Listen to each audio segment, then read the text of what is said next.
Well, Netflix in the early days, we're talking about the late 90s, was terrified that it was going to go out of business. They were they were mailing DVDs, and it was very expensive to do that, so they weren't making any money. And Blockbuster was this colossus. And so Reed Hastings, the founder of Netflix, gets on an airplane, goes to Dallas to try and convince Blockbuster to come together and partner in some way.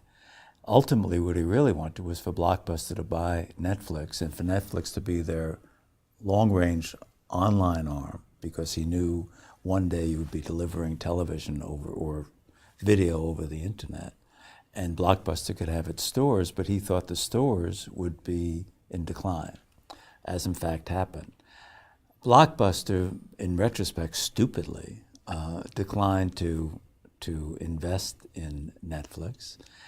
And within a couple of years, Netflix had basically helped destroy Blockbuster. Blockbuster was an old technology.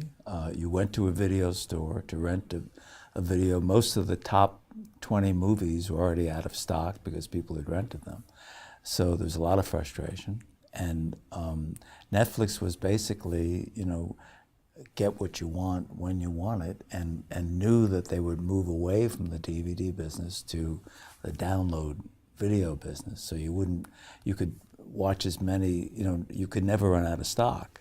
I think it's very accurate to compare Netflix to a book, and I think that's part of the forward vision that Hastings had. If you think about the way what Netflix has done with what has come to be called binging, it basically replicates a book, because it basically says, you want to watch House of Cards or Orange is the New Black, you don't have to wait and watch it at 10 o'clock on Friday nights or 8 o'clock on Thursday nights. You can watch it whenever you want. And by the way, you don't have to watch commercials. And by the way, which means the show is longer. And by the way, you don't have to watch a single episode. You can watch multiple episodes. Watch it as long as you want. Eat as much as you want. Just as when you read a book. You want to read more than one chapter, you read more than one chapter. So the analogy is apt, and I think he was smart about that. Blockbuster had the resources, and had it been smart enough to go online, invest some of those resources to go online, they would have decimated Netflix. Blockbuster was, its ownership didn't want to spend the money. They were engaged in battles with Carl Icahn, a potential takeover effort on his part.